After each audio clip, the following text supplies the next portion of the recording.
जय श्री बालकृष्ण प्रभु।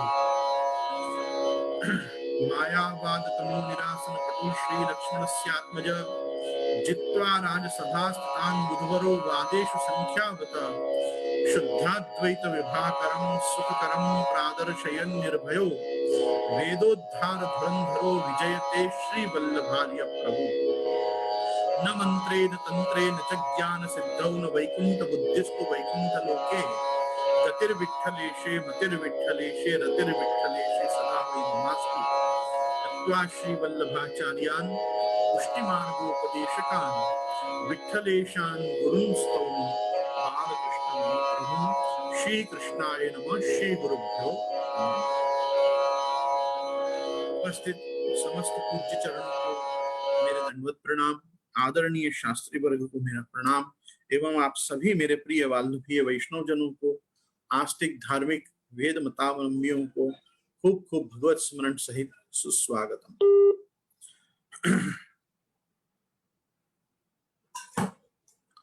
साधन प्रकरण रूपी अपना महान ग्रंथ श्रीमद् आचार्य चरण की वाणी और उसमें भगवत कृपा से हम 5-6 श्लोकों का थोड़ा हमने दर्शन किया। मैं समझता हूं कि निबंध ग्रंथ अपने आप में अपना काठिन्य लेके चलते हैं।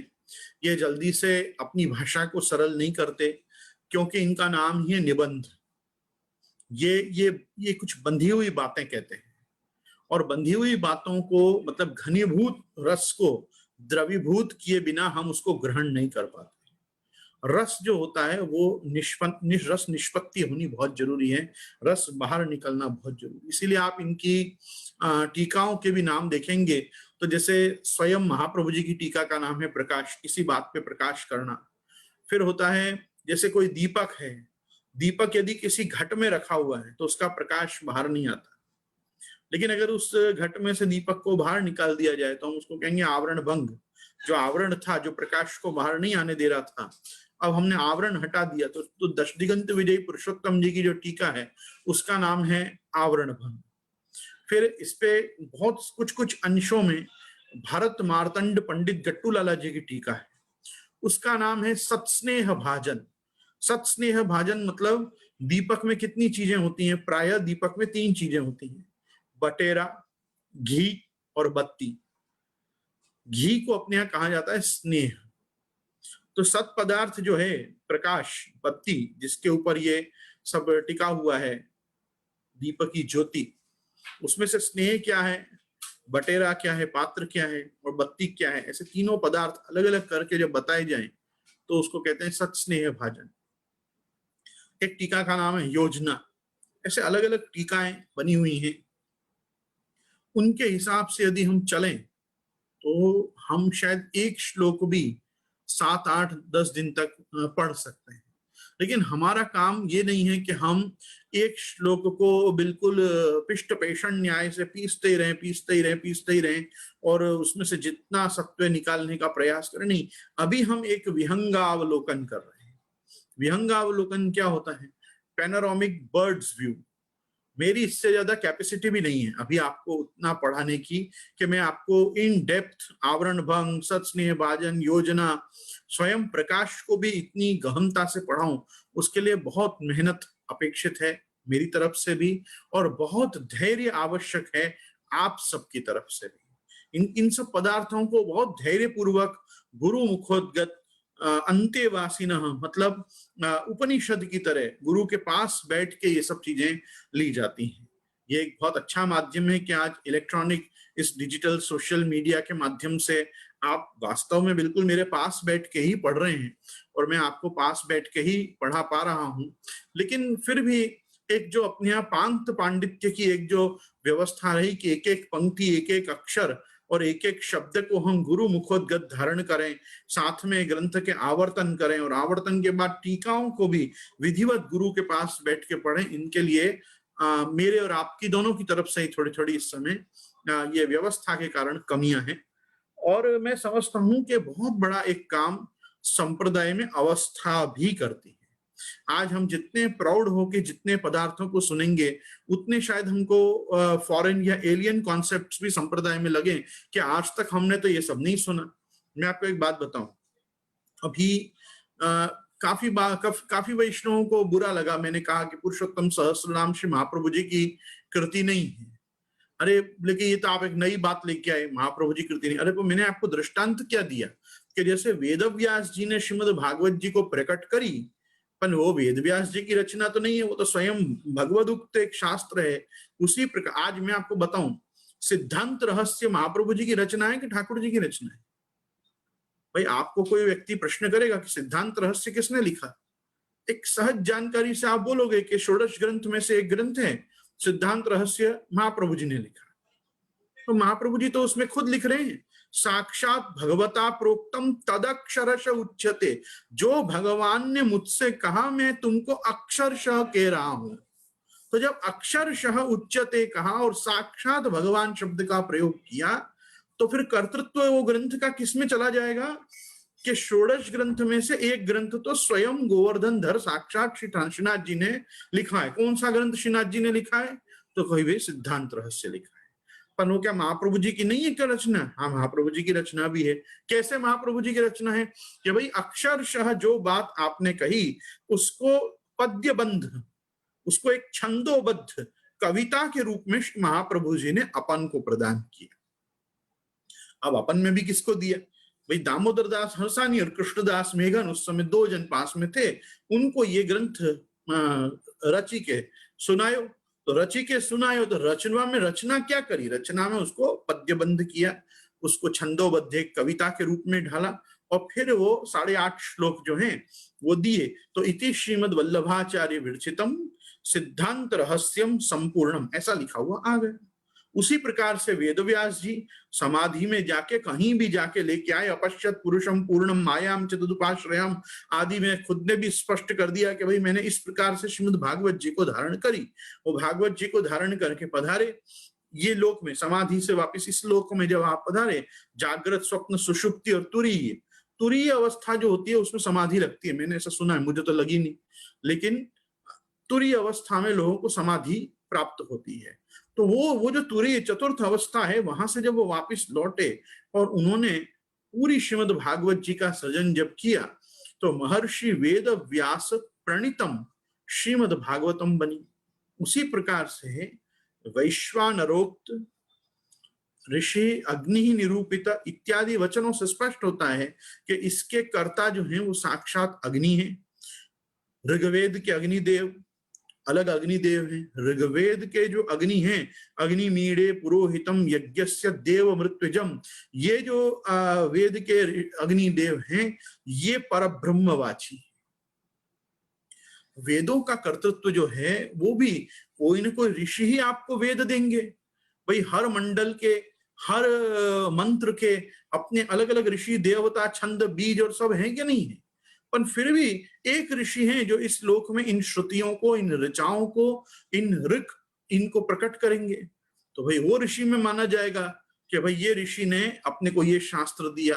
बस उसी प्रकार से विष्णु यामल तंत्र में, यमलाष्टक में जिन 64 तंत्र ग्रंथों की गणना है उसमें विष्णु यामल को भी गिना गया है। उसमें ये पूरा पुरुषोत्तम सहस्त्र नाम आदिकाल से प्राप्त था ही, विराज ही रहा था। लोक में किसी को इसके बारे में पता नहीं था, क्योंकि महाप्रभु जी वाक्पति हैं, वाणी के अधीश हैं। आप स्वयं अलौकिक सरस्वती के पति हैं। आपको कौन सी बात है जो शास्त्र में कहा है वो नहीं पता, आपने लोक में प्रकट किया। इसलिए हमने कहा अथा पुरुषोत्तम सहस्रनाम स्तोत्रम की पुष्पिका में स्पष्ट लिखा हुआ है, इति श्रीमद् भागवत सारमुच्चये वैश्वानरोक्तम पुरुषोत्तम सहस्रनाम स्तोत्रम संपूर्ण। इसमें कहीं भी श्री महाप्रभु जी ने अपना नाम नहीं दिया, ऊपर भी नहीं कहा। जैसे कहीं ना कहीं तो बोलना चाहिए ना कि इसके ऋषि वल्लभ निरूपिता, कि भाई मैंने ये लिखा है, नहीं है। ऋषि अग्नि निरूपित, गायत्री चतुर्था छंदो देवता पुरुषोत्तम। अब ये सब मैं क्या करूं? अगर मैं कहीं से कोई बात पढ़ के अगर बोल रहा हूं तो जहां से मैंने पढ़ा वो सोर्स भी मैं साथ में बता रहा हूं कि ये इंफॉर्मेशन मुझे कहां से मिली। इसलिए मैं आप लोगों से आग्रह करूंगा कि वापिस कहूंगा, खुले दिमाग से सोचिए, खाली दिमाग से मत सोचिए। रूढ़िग्रस्त होके मत बैठिए कि हम तो ऐसा ही सुनते आ रहे हैं। आप कुछ भी सुनते आ रहे हो वो वास्तविकता हो ना हो, इसको एक एनालिटिकल सर्वे में डाल देना चाहिए, थोड़ा एनालाइज करना चाहिए, रैशनलाइज करना चाहिए, उसको लॉजिकली आप प्रूव कर पाने चाहिए। मैंने मेरे पूर्व के व्याख्यानों में भी ये बात कही है, हिस्ट्री अपने आप में बहुत रॉ फॉर्म में आती है। जब उस हिस्ट्री को हम किसी कविता में ढालते हैं तो उसको फर्निश करते हैं, फैक्ट्स को अपन थोड़ा फर्निश करते हैं, रीडिजाइन करते हैं, अपने ढंग से उसको बोलते हैं। आपको मैं एक बात बताऊं, तुलसीदास जी ने रामायण लिखी है, रामचरितमानस पूरी दुनिया जानती है। वाल्मीकि रामायण से भी ज्यादा प्रख्यात ग्रंथ आज तुलसीदास जी का रामचरितमानस है। अब आप बोलते रहो तुलसीदास जी ने रामायण लिखी है, तुलसीदास जी ने रामायण लिखी है, वो मंगलाचरण में स्पष्ट कर रहे हैं, नाना पुराण निगमागम सम्मतम यत् रामायणम निगदितम क्वचिदन्यतोपि स्वांत सुखाय तुलसी रघुनाथ गाथा भाषा निबंध मति मंजुल मातनोति। अब जाओ लड़ो जाके तुलसीदास जी से। हम तो आपके नाम से समझते थे कि आपकी रामायण है, आप तो खुद लिख रहे हो, नाना पुराण निगमागम सम्मतम यद। सुनना मेरी बात ध्यान से, नाना पुराण मतलब, नाना पुराण का मतलब खेल खाली 18 पुराण नहीं होता है। 18 पुराण, 18 उप पुराण और 18 औप पुराण, पुराणों के 3 सेक्शंस हैं। हम जिनको अष्टादश पुराण मानते हैं वो व्यासोक्ति हैं। उसके बाद उप पुराण है कि पुराण पाठशाला में बैठ के व्यास जी और सुखदेव जी या व्यास जी और अन्य ऋषियों के संवाद में जो उनके शिष्यों ने सुने, वो कथाओं को जब उन्होंने अपने अपने पुराण के रूप में उनको ग्रंथबद्ध किया, तब वो उप पुराण बने। उप पुराणों की भी संख्या बताई जाती है, वो भी 18 है। और उसके बाद औप पुराण भी हैं, हरिवंश पुराण और विष्णु धर्मोत्तर पुराण, ऐसे बहुत से पुराण मिलेंगे कि जो औप पुराण है, वो व्यास जी की मूल कृति नहीं है, पर व्यास जी की पुराण पाठशाला में उन आख्यानों का और उन आख्यायिकाओं का भी, उन इतिहास का भी श्रवण किया आपके शिष्यों ने और उनको बताया। पुराण पाठशाला में तो बहुत से शिष्य बैठते थे, पर हम कैसे, श्रीमद् भागवत जी में स्पेशलाइजेशन किसने किया? भाई श्रीमद् भागवत जी में स्पेशलाइजेशन तो उनके पुत्र ने ही किया। शुक मुखाद अमृत द्रव संयुतम क्यों कहा? भाई इसीलिए कहा कि भाई ये तो सुखदेव जी बोलेंगे तब ये शुक शास्त्र बनेगा। भले ये व्यास जी की कृति है, पर ये जब सुखदेव जी के मुख से आएगी तो इसका रस जो है वो और बढ़ जाए। तो भाई वहां पे वो डाल दिया कि नहीं डाल दिया कि कर्तृत्व तो चेंज हो गया। अब परीक्षित को किससे प्राप्त हो रही है भागवत जी? क्या व्यास जी से प्राप्त हो रही है? नहीं, श्री शुक उवाच, सुखदेव जी से प्राप्त हो रही है। तुलसीदास जी स्पष्ट लिख रहे हैं, नाना पुराण, जिन जिन पुराणों में, जिन जिन उप पुराणों में, जिन जिन औप पुराणों में मुझे रामचंद्र जी का चरित्र मिला, मैंने यहां संकलित किए हैं। निगम वेद, वेद में जहां जहां रामार्चन पद्धति दी हुई है, वेद में जो रामचंद्र जी का स्वरूप बताया, आपको पता है राम में वेदों में रामचंद्र जी निराकार भी है, साकार भी, क्योंकि वेदों में ब्रह्म साकार भी है और निराकार भी है। रामचंद्र जी का स्वरूप भी वहां पे निराकार भी बताया है, साकार भी बताया है, और निराकार साकार से एक परे भी एक तुरीय अवस्था में जो प्राप्त है और ध्यातव्य है, ऐसे ऐसे भी बताए हैं वहां। तो राम पूर्व तापनीय उपनिषद और राम उत्तर तापनीय उपनिषद, ये 2 स्वतंत्र उपनिषद हैं, ये वेदवाणी है, ये रामचंद्र जी के विषय में बोलती है। राम तापनीय उपनिषद पढ़ोगे तो राम तापनीय उपनिषद के पूर्व और उत्तर भाग से रामचंद्र जी का पूरा राम मंत्रों का स्वरूप, रामचंद्र जी की उपासना, रामचंद्र जी का ध्यान, रामचंद्र जी के विषय में वेद का क्या मत है वो पता चलेगा। वहां से भी लिया गया है। नाना पुराण निगम आगम, आगम वैष्णव आगम, जिसको वैष्णव तंत्र कहते हैं। तो तंत्रोक्त राम का जो स्वरूप है, तंत्रोक्त रामार्चन पद्धति जो है, उसमें से भी प्रसंगों को लिया गया है, स्वरूप को लिया गया, यहाँ डिस्क्राइब और डिफाइन किया गया रामचंद्र जी के। तो नाना पुराण निगम आगम सम्मतम यत् रामायणे निगदितम क्वचिदन्यतोपि। अब एक वेद व्यास जी की एक और कृति है रामायण, क्या नाम है? अध्यात्म रामायण, वो व्यास जी की कृति है। अध्यात्म रामायण नाम से भी वेद व्यास जी ने एक रामायण स्वतंत्र लिखी है, अध्यात्म रामायण। वो कह रहे हैं मैंने अन्य रामायणों में से भी इसमें प्रसंग लिए हैं, मतलब वाल्मीकि रामायण तो मुख्य आधार है ही। और वो कैसे पता चलता है कि वाल्मीकि रामायण उसका बेस है? मंगलाचरण से ही मालूम पड़ता है। वंदे बोधमयम नित्यम गुरुम शंकर रूपिणम यमाश्रितो ही वक्रोपि चंद्र सर्वत्र वंद्यते सीता राम गुणग्राम पुण्यारण्य विहारिणो वंदे विशुद्ध विज्ञानो कवीश्वर कपीश्वरो। स्पष्ट लिख रहे हैं कवीश्वर कपीश्वरो। मैं उनको भी नमस्कार करता हूं। कौन है कवीश्वर? भाई आदि कवि तो वाल्मीकि जी हैं। सबसे पहला काव्य मां निषाद प्रतिष्ठाम तम अगमा शाश्वती समा सक्रौंच मिथुनादेकम अवधि काम मोहित इत्यादि वाक्यों से पूरा ये अनुष्टुप छंद में सबसे पहली बार कोई काव्य का सृजन करके जो वाक्य किसी ऋषि ने बोला तो वो महर्षि वाल्मीकि जी ने बोला। वाल्मीकि जी ने रामायण लिखी, वो आदि काव्य बना। सबसे पहले यदि कवित्व के रूप में शास्त्र प्रकट हुए तो वो रामायण के रूप में हुए। वेद वेद्ये परे पुंसी जाते दशरथात्मजे वेद प्राचेत सादासी साक्षात रामायणात्मना। तो आप विचार करो, वो खुद लिख रहे हैं रामायणे निगदितम क्वचिदन्य। तो भी मैंने तो बहुत सी रामायणों में से इसमें संकलन किया है। तो कहीं पे अगर कोई वस्तु का कंपाइलेशन है तो हम कंपाइलर का नाम बोल रहे हैं कि रामचरितमानस जो है वो तुलसीदास जी कृति किस अर्थ में कृति है कि ये समग्र शास्त्रों के सत्य को भाषा निबंध मति मंजुल मातनोती, इसको भाषा साहित्य में अवधि भाषा में ढाल के हमको देने वाले तुलसीदास जी हैं। बाकी तुलसीदास जी तो खुद लिख रहे हैं ये मेरी कृति नहीं है, रामायण निगदितम कुछ अन्य तोपी। तो तुलसीदास जी से पहले कितनी रामायण है? तुलसीदास जी से पहले तो बहुत सारी रामायण है। अरे रामायण की आप बात कर ही नहीं सकते हो। चरितम रघुनाथस्य शतकोटि प्रविस्तरम एकम एक अक्षरम पुंसाम महापातक नाशनम। बोलो क्या करोगे? शतकोटि प्रविस्तरम, 100 करोड़ ढंग से रामायण गाई गई। कौन सी रामायण में से कौन सा प्रसंग लिया है अपन को क्या मालूम। अब तुलसीदास जी तो भगवत साक्षात्कार किए हुए व्यक्ति हैं। चित्रकूट की घाट पे भई संतन की भीड़, तुलसीदास चंदन घिसे तिलक करें रघुवीर। तो साक्षात हनुमान जी का वचन है। अब हनुमान जी खुद कह रहे हैं कि देखो ये सामने जो तुम्हारे चंदन का घिसा हुआ लेप से जो तिलक कर रहे हैं ना, ये साक्षात रघुवीर है। और वहां दर्शन हो रहे हैं तुलसीदास जी को। और भगवान ने एक समय तुलसीदास जी को दर्शन देना बंद कर दिया तो विनय पत्रिका लिखनी पड़ी। वो विनय पत्रिका लिखी, प्रभु प्रसन्न हुए, वापिस दर्शन देने शुरू हुए। अरे आप थोड़ा विचार करो। हम जब कोई अभी तो में से तो बहुत से ग्रंथ है संप्रदाय में, महाप्रभु जी की कृति नहीं है अभी तक। महाप्रभु जी के नाम से चल रहे न्यासादेश। न्यासादेश रामानुज संप्रदाय के वेदांत देशिक नाम के महाविद्वान हुए, निगमांत देशिक वेदांत देशिक। उन्होंने न्यास विंशति नाम का ग्रंथ लिखा। उसमें से 2 श्लोक महाप्रभु जी को पसंद आए। महाप्रभु जी ने इसी शास्त्रार्थ प्रकरण निबंध ग्रंथ के ही हस्ताक्षर जिनमें विराज रहे वहां फुटनोट्स में लिख लिए 2 श्लोक। वो 2 श्लोक अलग इंक में, अलग स्याही में या फुटनोट में या ब्रैकेट में जैसे भी लिखे, वो ये जब प्राप्त हुए प्रभु चरण गोसाई जी को, गोसाई जी ने ये इन्वेस्टिगेशन में टाइम वेस्ट किया ही नहीं कि किसका ग्रंथ है और कहां से आया और कहां से ये 2 श्लोक महाप्रभु जी ने उद्धृत करके यहाँ लिख रखे हैं। गोसाई जी ने उस पर न्यासादेश विवरणम पूरा टीका लिख दी। वो 2 श्लोक की टीका गोसाई जी ने पूरी कर दी।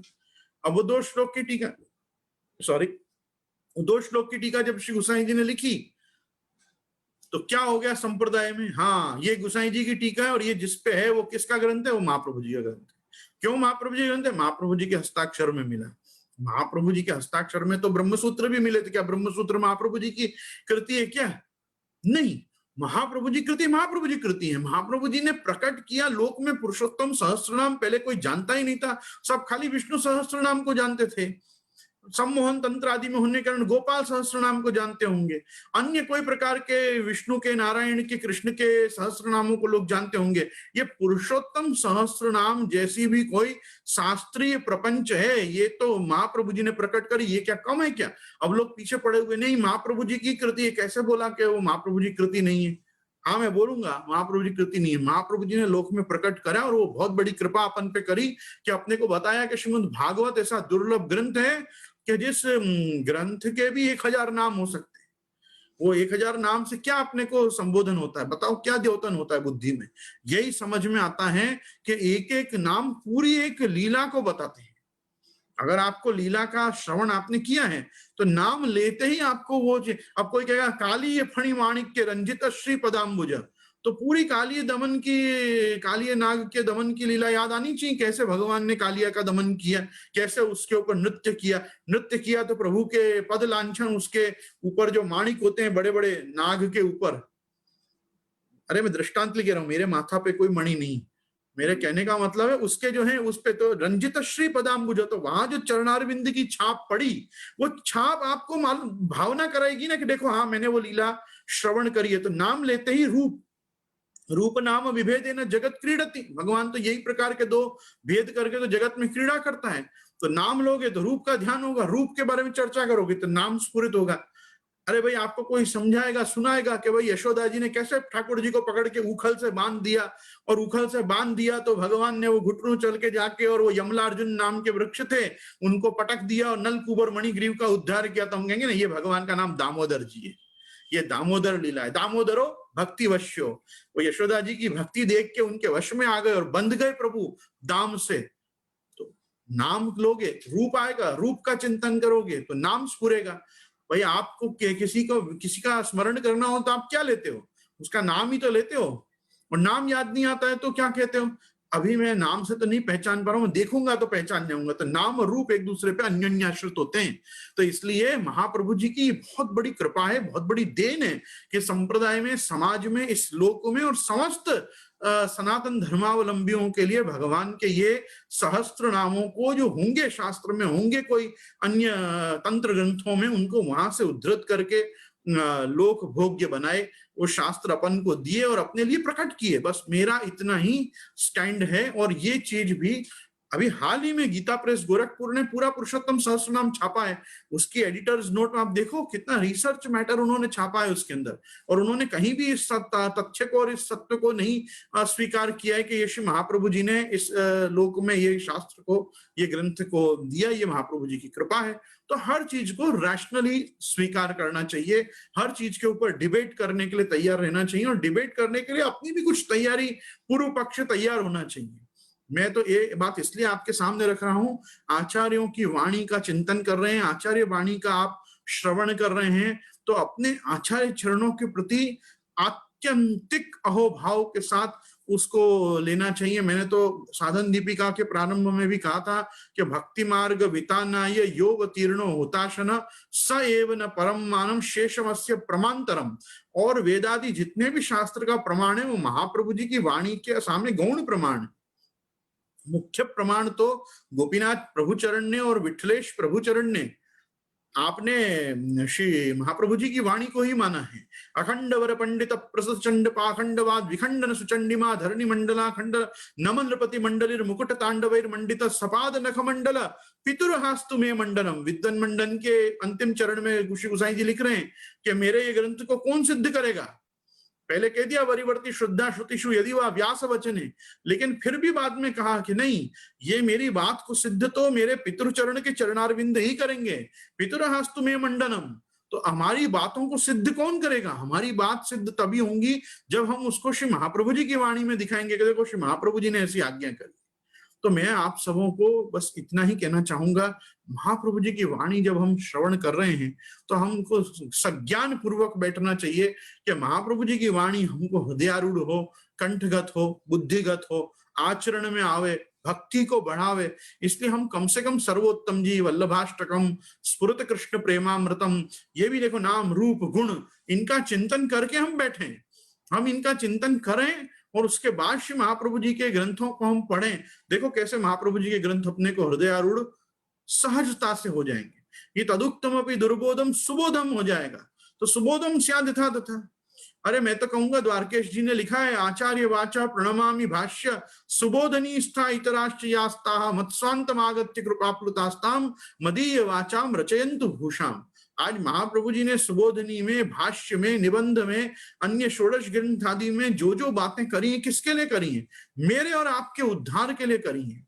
अपना उद्धार ही उनसे है कि अपन श्री महाप्रभु जी ग्रंथों का पारायण करें, महाप्रभु जी ग्रंथों का पाठ करें, महाप्रभु जी ग्रंथों का हम चिंतन करें। और महाप्रभु जी के, मैं तो कहता हूं ना, महाप्रभु जी ने किया न्यासादेश को स्वीकार, तो न्यासादेश होगा वेदांत देशिक का ग्रंथ। पर श्री गोसाई जी ने जब आपने उस पर टीका कर दी तो उसके बाद उसके अंदर सांप्रदायिक ऑथेंटिकेशन डेवलप हुआ कि इस प्रकार से त्याग की आज्ञा भगवान ने अर्जुन को की है कि सर्वधर्मान परित्यज्य माम एकम शरणम व्रज। उसको श्री महाप्रभु जी कैसे देखते हैं? तो ये महाप्रभु जी भी वैसे ही देखते हैं जैसे न्यास विंशति में वेदांत देशिक देखते हैं।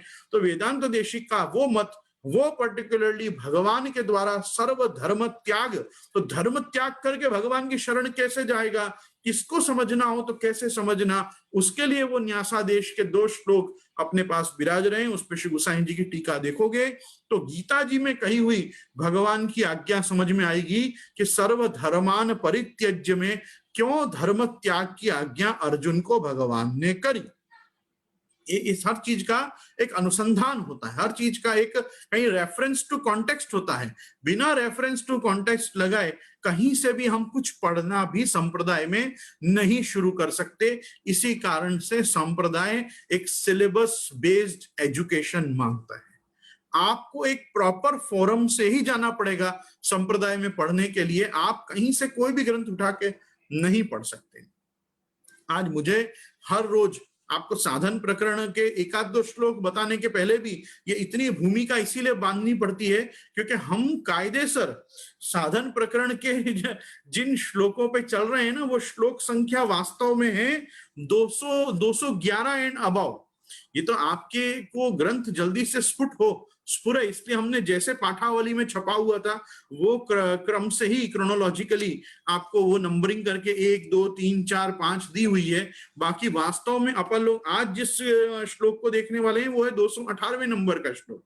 अब 218 तक अपन पहुंचे कैसे, क्या चीज महाप्रभु जी ने डिस्कस की, इसकी थोड़ी पूर्व भूमिका देनी पड़ती है। इसलिए 200 श्लोक को मैं प्रयास करता हूं कि इनमें जितनी चीजों का खुलासा हुआ है उसका थोड़ा मैं खुलासा करके और फिर आधा पौना घंटा आपको ये ग्रंथ का दिग्दर्शन कराऊं। तो मैं भक्ति सेतु से आग्रह करूंगा मुझे आज के श्लोक एक बार आप रेफर कराइए। कल कहां तक हमारी चर्चा हुई थी हम वो भी देखेंगे।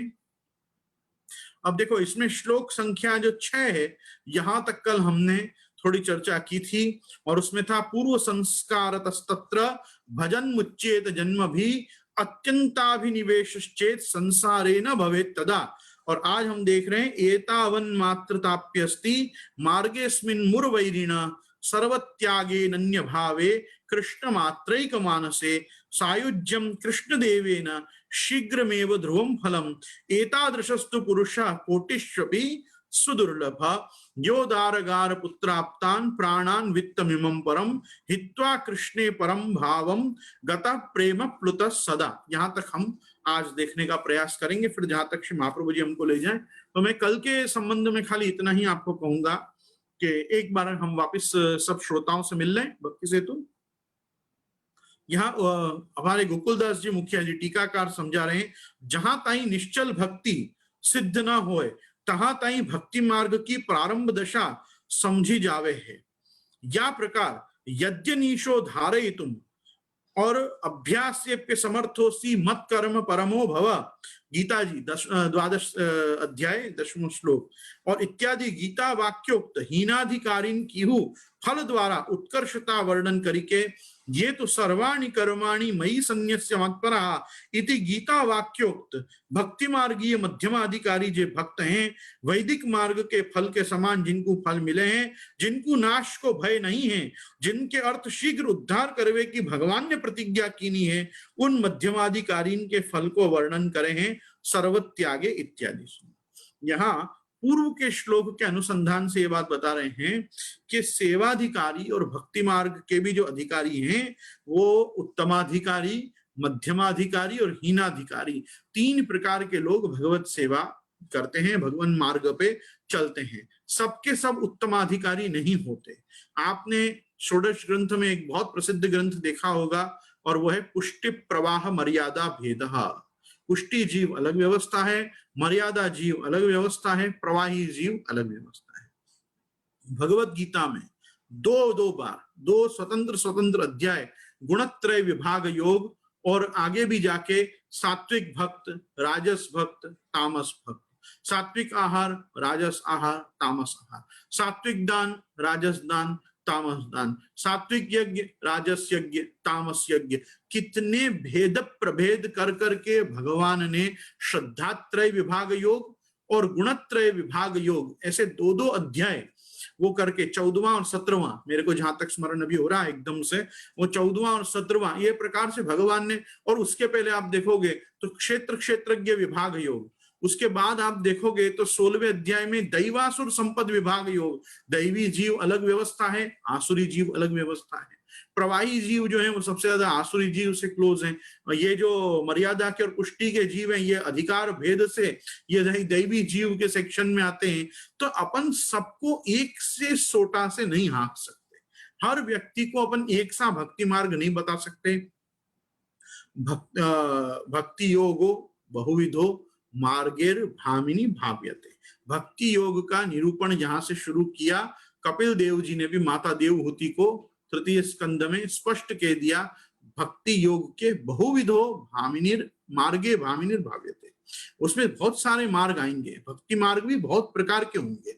आगे एकादशम स्कंद में आप देखोगे तो वहां पे सदाद्रत भक्ति योग अलग बताया जाएगा, महद विमृग्य भक्ति योग अलग बताया जाएगा। पुष्टि मार्ग की जो भक्ति है वो सबसे ज्यादा महद विमृग्य भक्ति से क्लोज है। इसके लिए कभी एकादशम स्कंद में अपन स्वतंत्रतया इसको डिस्कस करेंगे कि क्या है सदाद्रत भक्ति और क्या है महद विमृग्य भक्ति। तो भक्ति के भी दो सर्वोत्कृष्ट ये एक लेवल्स हैं, इन लेवल पे पहुंचे बाद ही ये भक्ति समझ में आती है। जैसे भक्ति रसामृत सिंधुकार, ये रूप गोस्वामी, जीव गोस्वामी, इन लोगों ने जो मिलके चैतन्य संप्रदाय में भक्ति रसामृत सिंधु ग्रंथ लिखा है, इसमें भी प्रेमानुगा भक्ति, रागानुगा भक्ति, वैधी भक्ति, प्रेमा भक्ति, माधुर्य भक्ति, ऐसे भक्ति को बहुत सारे वर्गीकरण में बांटा है इन लोगों ने भी।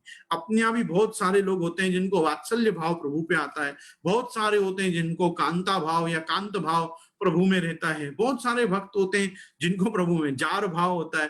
तो अपन को ये चीज समझनी चाहिए कि महाप्रभु जी भी हर भक्त को, किसी को उत्तमाधिकार के लेवल में, किसी को मध्यमाधिकार के लेवल में, किसी को हीनाधिकार के लेवल में, और ये लेवल में ही वो पड़े रहते हैं, ऐसा नहीं है। यदि वो प्रॉपरली भक्ति मार्ग में चलते रहें तो वो उनका अपग्रेडेशन भी होता है, भक्ति के लेवल से होता है। कैसे होता है?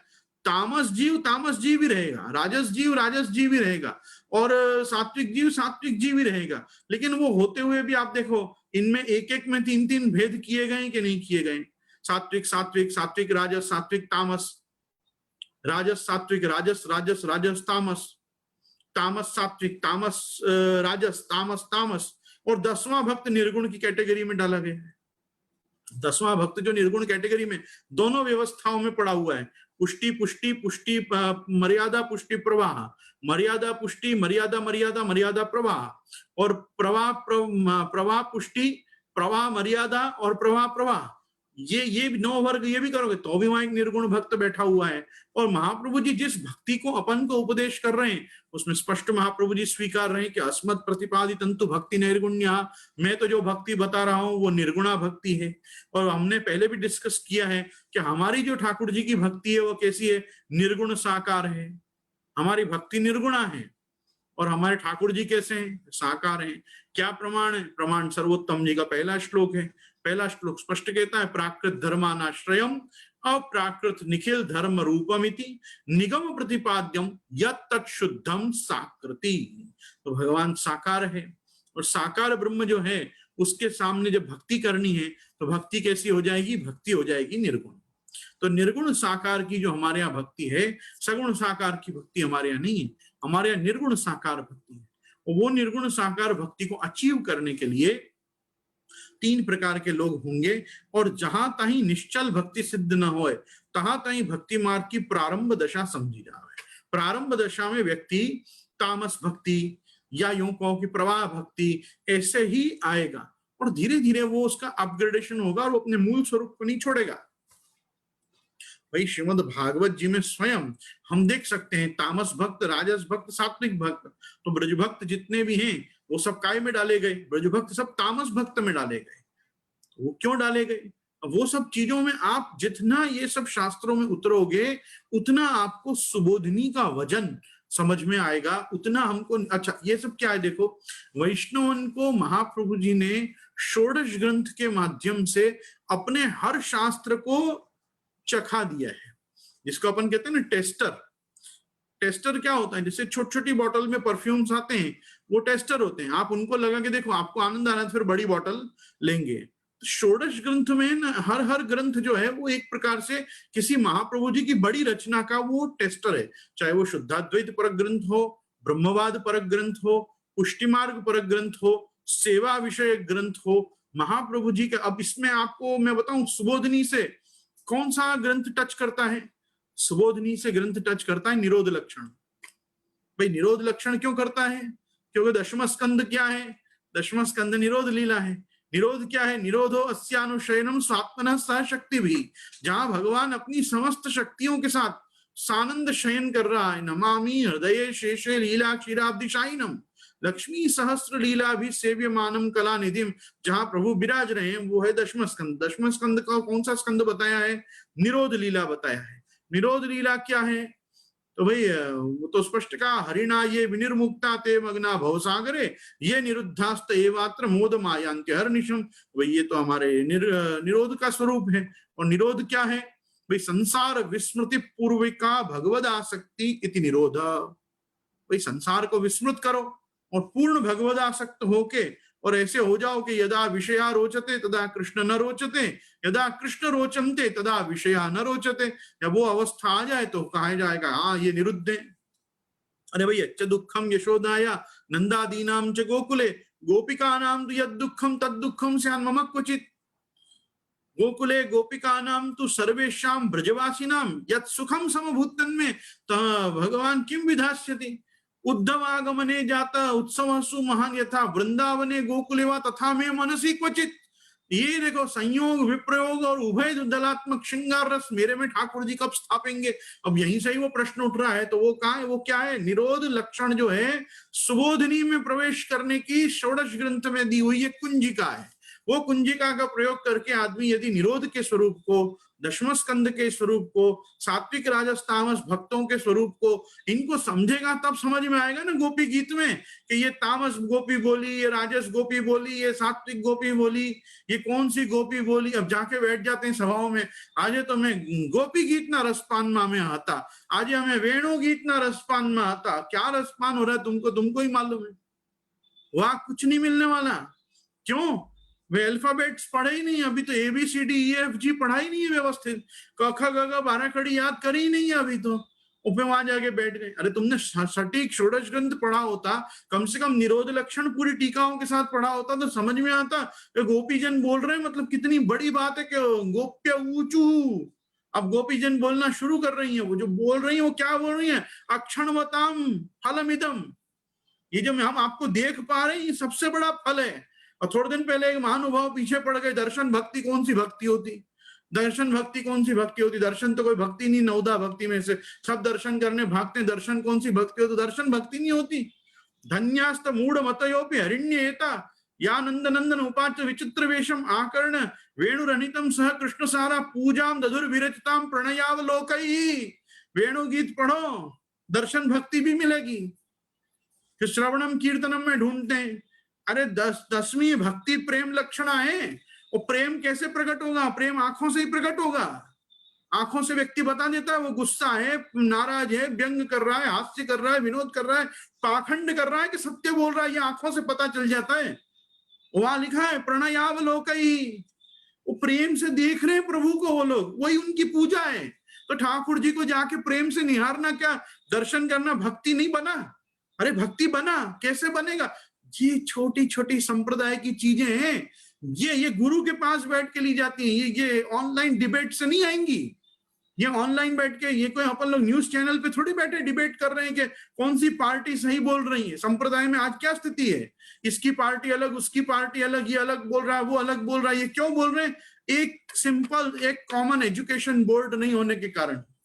मैंने इसीलिए कहा स्कूल इंपॉर्टेंट नहीं है, आप कौन से एजुकेशन बोर्ड से क्लियर हो रहे हो वो जरूरी है। MBA हर व्यक्ति कर लेता है आजकल, पर IIT में से जाके आएगा तो एक इज्जत बनेगी कि हाँ वो IIT के में से निकला हुआ है।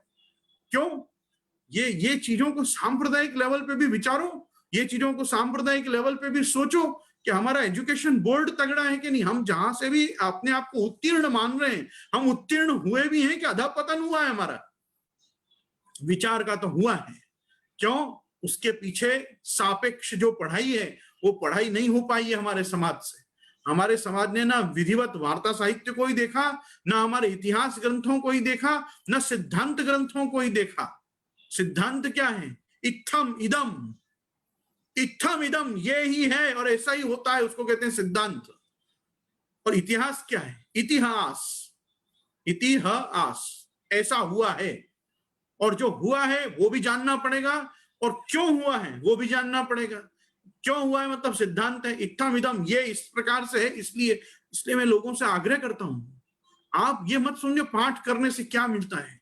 पाठ करने से बार बार वो शब्दों का संस्कार हमारे मानव मस्तिष्क में छपता है, और छपने से जब हम गुरु के पास बैठ के 4 बात धारण करने जाते हैं तो हमको वो श्लोक श्रवण होते ही क्लिक होता है, हाँ ये तो मेरा पढ़ा हुआ है, हाँ ये तो मैं जानता हूं, इस बारे में मैंने कभी सुना है। और आप एक वस्तु को जानना, आप जितनी नई बातें सुनोगे ना, आप सोओगे, आपको नींद आनी शुरू होगी। क्यों? आपका उससे संबंध अभी तक नहीं हुआ, इसलिए अपन को श्रवण करते करते नींद आने लगती है। मैं तो खैर डांट डांट के जगह देता हूं, इसलिए यहाँ जल्दी कोई सो नहीं पाता। पर कहने का तात्पर्य कि अपने को नई चीज मालूम पड़ती है, अपने को लगता है हाँ बधु सो आवी। पर आपको मैं कोई भी बात ऐसी पुरानी बोलूंगा जो आपने पहले सुनी होगी, अचानक सचेत हो जाओगे आप, हाँ ये कुछ बाबा ने ऐसी बात कही, मेरी सुनी हुई है। तो आपको सुनी हुई बातें सुनाना ही मेरा काम है, इसलिए थोड़ा अभ्यास खुद करो, थोड़ी सेल्फ स्टडी खुद करो, थोड़ा पढ़ाई खुद करो। हाँ, पढ़ के आओ थोड़ा, कि आज हम ये टॉपिक पे अगर कर रहे हैं तो हम ये थोड़ा इसका ढूंढे रेफरेंस, कि इसके बारे में हमने और कहाँ कहाँ क्या चीज जानी है। निबंधों के बारे में थोड़ी सूचना इकट्ठी करो, सुबोधिनी के बारे में 4 चीज सोचो। मैंने तो लोगों को जब ये पहली बार बताया कि सुबोधिनी का आधा भाग तो निबंध है, तो लोगों को बड़ा चमत्कृति लगी, बड़ा आश्चर्य हुआ, कह रहे ये तो हमको पता ही नहीं था, हमको लगा सुबोधिनी जी अपने आप में कंप्लीट है। सुबोधिनी जी अपने आप में कंप्लीट सेट नहीं है, क्योंकि वहां जो संकल्प है वो है 7 प्रकार से अर्थ करने का, और 4 प्रकार से तो निबंध में धरा हुआ है। तो 4 प्रकार से निबंध में जो मामला है वो तो देखा ही नहीं किसी ने, और सुबोधिनी के पन्ना पलट के पूछ रहे आ केम लागतु नथी, आ समझ में नहीं आओ तो सुन केम शू आज्ञा करवा मांगे छे आचार्य चरण। कहां से आचार्य चरण के वो बात समझ में आएगी, थोड़ा पढ़ो। इसलिए संप्रदाय की हर बात को बहुत सीरियसली लो, और सीरियसली लेने का तात्पर्य यही है, ये आज 9 से 10 की सभा पूरी हो गई और बाद में घोड़ा बेच के सो गए, ऐसा नहीं। आपस में 2 चीजें, अपने परिवारजनों को, अन्य लोगों से भी डिस्कस करो कि आज अपन ने कितनी बातें सुनी, उसमें से कौन सी बातें हम पहले से जानते थे, कौन सी बातों का पुनरावर्तन हुआ, कौन सी बातें एकदम नवीन आई, और उसके बारे में अपने पास घर में क्या साहित्य, अपन भी थोड़ा देख के बैठेंगे। और उसके बाद आप 4 प्रश्न करो, देखो कितना आनंद आता है प्रश्न करने में भी, क्योंकि आप सब्जेक्ट मैटर से परिचित रहोगे। यहाँ महाप्रभु जी अपनी टीका में, प्रकाश में सुस्पष्टतया आज्ञा कर रहे हैं कि या प्रकार यद्यनीशो धारयितुम अभ्यासेप्य समर्थोसी मत कर्म परमो भव इति भागवते तथा भगवद गीतायाम इत्यादि गीता वाक्योक्त हीनाधिकारीन को फल द्वारा उत्कर्षता वर्णन करिके ये तो सर्वाणि कर्माणि मयि संन्यस्य मत्परा इति गीता वाक्योक्त भक्ति मार्गीय मध्यमाधिकारी जे भक्त हैं, वैदिक मार्ग के फल के समान जिनको फल मिले है, जिनको नाश को भय नहीं है, जिनके अर्थ शीघ्र उद्धार करवे की भगवान ने प्रतिज्ञा कीनी है, उन मध्यमाधिकारी के फल को वर्णन करे हैं सर्वत्यागे इति। अब जो आगे जो श्लोक प्रकट हो रहा है वो हमको ये बता रहा है कि महाप्रभु जी अब मध्यमाधिकारी को क्या फल है संप्रदाय में, वो आप बता रहे हैं। हीनाधिकारी को तो बता दिया, हीनाधिकारी का क्या होगा, यदि वो 2 कार्य कर डालेगा, वेद निंदा और अधर्म, तो वो हीन योनि में जाएगा और हीन योनि से वापस उत्तम योनि को आएगा। इतनी हमारी कल चर्चा हुई थी। अब यहाँ कह रहे हैं भक्ति मार्गे मुख्यानाम फलम आह सर्वत्यागे इति, सर्वत्यागे नन्य भावे कृष्ण मात्रैक मानसे सायुज्यम कृष्ण देवेन शीघ्रमेव ध्रुवम फलम अंतर्बहि सर्वत्यागः स्वामित्वेन कृष्ण एव सर्वदा मनोनिवेशनम अभ्यासेन तद भवति अन्येषां देवानां तद विभूतित्वेन तत्सेवकत्वेन वा सन्माननम यदि स्फुरति एवं देहपाद पर्यन्तं कृष्णैकमानसस्य सायुज्यं शीघ्रमेव भवति काय वाग विनियोगा भावेपि स्वस्नेहा भावेपि मनोमात्र स्थितौ फलम एतदिति अर्थः ततो विशेषम आह एतादृशस्तु इत्यादि। आप 2 श्लोक और यहाँ पे 1.5 श्लोक बोल रहे हैं। एतादृशस्तु पुरुषा कोटिष्वपि सुदुर्लभ यो दारगार पुत्राप्तान प्राणान वित्तमिमं परम हित्वा कृष्णे परम भावम गता प्रेम प्लुत सदा। पूर्वोक्त, एक क्षण और आप रुकिएगा। पूर्वोक्तो लोके संभवत्यपि एतादृशस्तु दुर्लभो यो अग्रे वक्ष्यते। भागवते नारायण परः प्रशांतात्मैव लोके दुर्लभ उक्ता ज्ञान मिश्रो भक्त प्रेम युक्तस्तु ततोपि दुर्लभ तत्रापि सदा प्रेम प्लुतः तस्य भगवत् सायुज्यं भवति इति किं वक्तव्यम इति अर्थः। सब कुछ छांड के अनन्य भाव होते, केवल श्री कृष्ण में ही जो अपनो मन लगावते हैं तिनको कृष्ण देव के साथ शीघ्र ही तथा निश्चिततया सायुज्य रूप फल प्राप्त होते हैं। करोड़न पुरुषन में ऐसो पुरुष तो सुदुर्लभ होते हैं कि जो पत्नी घर पुत्र परिवार मित्र प्राणन को धन को ऐहिक पारलौकिक को छांडी के कृष्ण में परम भाववश सर्वदा प्रेम प्लुत रहते हैं। तो उत्तमाधिकारी का निरूपण करते हुए आप स्पष्ट कह रहे हैं कि एतादृशस्तु पुरुषा कोटिष्वपि सुदुर्लभ यो दारगार पुत्राप्तान प्राणान वित्तमिमं परम हित्वा कृष्णे परम भावम गत प्रेम प्रतसता। लेकिन उसके पहले आप बता रहे हैं कि मध्यमाधिकारी के फल भी क्या है, तो कह रहे हैं सर्वत्यागे नन्य भावे कृष्ण मात्रैक मानसे सायुज्यम कृष्ण देवेन शीघ्रमेव ध्रुवम फलम। सायुज्य तो उत्तमाधिकारी मध्यमाधिकारी को भी प्राप्त होगा यदि वो सर्वत्याग पूर्वक अनन्य भाव से कृष्ण मात्रैक मानस होकर और प्रभु की सेवा में तत्पर होगा। तो हीनाधिकारी को तो भगवान खुद उद्धार जल्दी करेंगे। भाई ये तो सर्वाणि कर्माणि मयि सन्न्यस्य मत्परा, ये जो श्लोक का दृष्टांत दिया, ये क्यों दिया कि अनन्येनैव योगेन माम ध्यायन्त उपासते तेषामहं समुद्धर्ता मृत्यु संसार सागरात् भवामि नचिरात् पार्थम मय्यावेशित चेतसाम। तो मय्यावेशित चेतसा वाला जो भक्त होगा उसको नचिरात बहुत समय न लगाते हुए त्वरित उसका उद्धार प्रभु करेंगे। तो भक्ति में यदि तुम्हारी सर्वत्याग की भावना आनी शुरू हो गई और मयि सन्न्यस्य मत्परः और सब कुछ छोड़ के मेरे लिए छोड़कर मुझ में ही तत्पर यदि जीव हो जाएगा तो भगवान कह रहे हैं तेषाम हम समुद्धरता, मैं उसका उद्धरता बनूंगा। कहां से उद्धार करूंगा? मृत्यु संसार सागरत, ये जन्म मरण के चक्र में और वापिस भव में अर्थात संसार में उसको नहीं पड़ने दूंगा।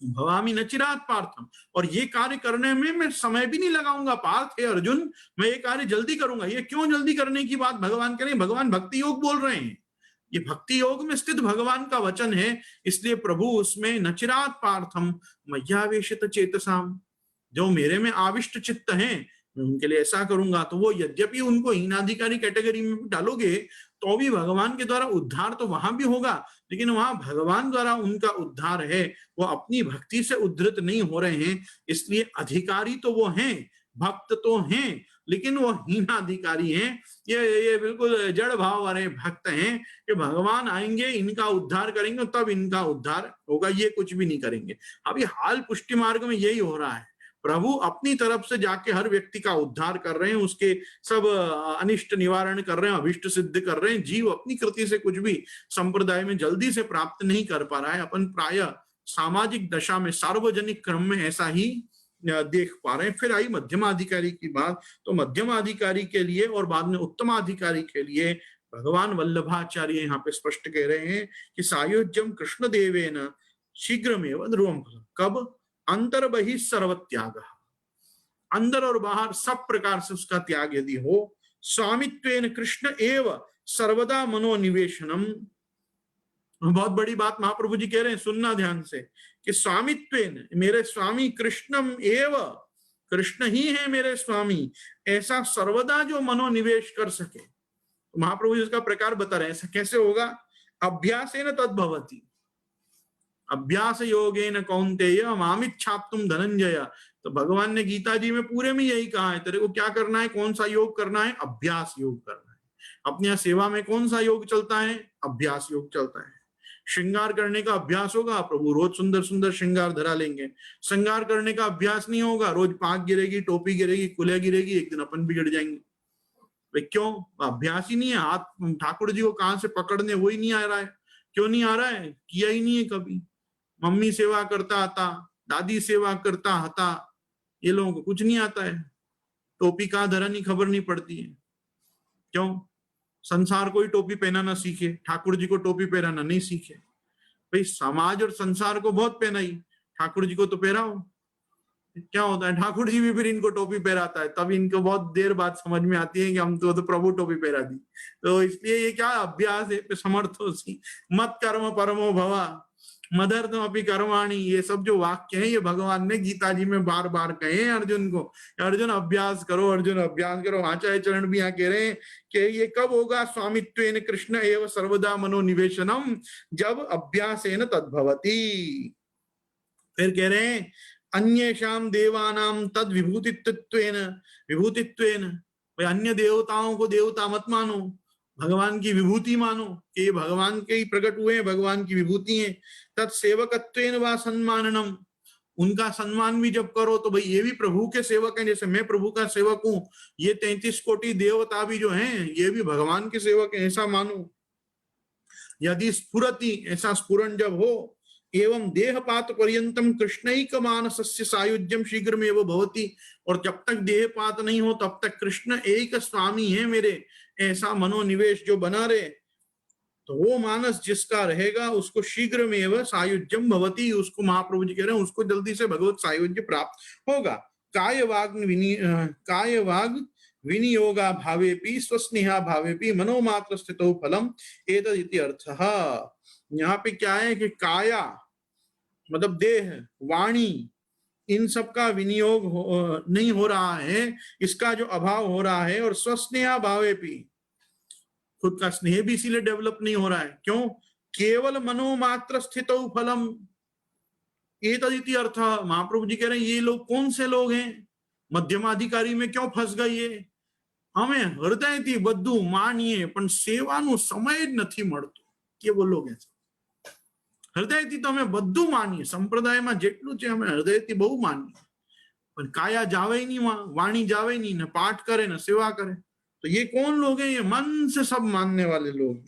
उनके साथ क्या होगा? स्वस्नेह भावे भी, उनके अंदर स्वस्नेह का भी अभाव हो जाएगा। ठाकुर जी से जितना स्नेह बनना चाहिए उतना नहीं बनेगा। तो मनोमात्र स्थितो फलम एतदिति अर्थ। महाप्रभु जी कह रहे हैं इसीलिए इनको कम यहाँ रह गए कि मध्यमाधिकारी में रह गए। तो इनको कितना फल मिलेगा भगवत सेवा का? जितना एक वैदिक मार्गी को, सनातन धर्म में रहते को, प्रत्यावाय आदि दोष न लगने वाले व्यक्ति को वैदिक कर्म का जो फल मिलेगा उतना फल इनको कृष्ण सेवा का मिलेगा, क्योंकि ये मध्यमाधिकारी हैं। तो पहले वाला जो था हीनाधिकारी, उसका अनुसंधान कहाँ बैठा? प्रवाहादि में, प्रवाहाधिकारी में, प्रवाह भक्ति करने वाले में। दूसरा जो है उसका कहाँ बैठा? वही मर्यादा भक्त का बैठा मध्यमाधिकारी में। और फिर कहाँ जिसका बैठा, जो पुष्टि का अधिकारी होगा उसका कहाँ जाके फल बैठेगा? उसका बैठेगा सात्विक अधिकारी। अब वहां जब नेक्स्ट श्लोक का जब विवेचन आएगा तो वो बिल्कुल ये सात्विक, राजस, तामस, उत्तम, मध्यम, अधम, ये प्रकार से ही क्रम चलेगा। अब इधर क्या है, ब्रज भक्तों को वो तामस भक्त होने के कारण उनको अधम कोटि में मत गिन लेना, नहीं तो अपराध हो जाएगा। तो वो समझने के लिए आगे के श्लोक को समझना बहुत जरूरी है। इसलिए यहाँ पे श्लोक कह रहे हैं एतादृशस्तु पुरुष कोटिष्वपि दुर्लभो ततोपि विशेषमः एतादृशस्तु, इनमें भी एक विशेष कोटि है। और वो कौन है? तो कह रहे हैं यो दारगार पुत्राप्तान प्राणान वित्तमिमं परम हित्वा कृष्णे परम भावम गतः प्रेम प्लुतः सदा। यहाँ पे आज हम खाली श्लोक का चिंतन करके रखेंगे, आश्रय का पद करेंगे, और फिर कल हम ये पूरी चीज को कि ये कौन है ऐसा विशेष व्यक्ति कि जो ये पुष्टि, प्रवाह, मर्यादा से भी परे विशिष्ट बताया है, और इसको सात्विक, राजस, तामस आदि से। तो ये जो निर्गुण भक्त है, ये निर्गुण भक्त की क्या कैटेगरी है और उसको कैसे क्लासिफाई महाप्रभु जी आप अपने ग्रंथ में करते हैं, इसका अपन दर्शन कल करेंगे।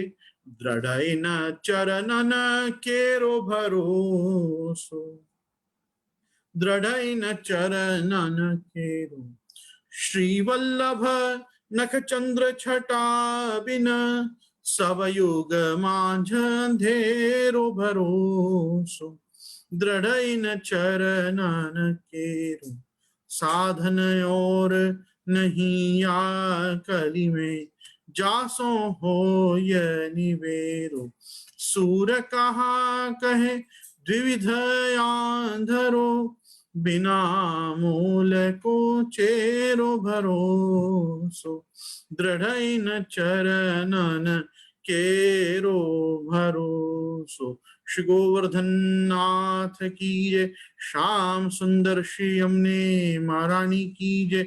श्री वल्लभाधीश की जय। श्री गुसाई जी परम दयाल की जय। आज के आनंद की जय। सभी पूज्य चरणों को मेरे नमस्कार एवं आप सभी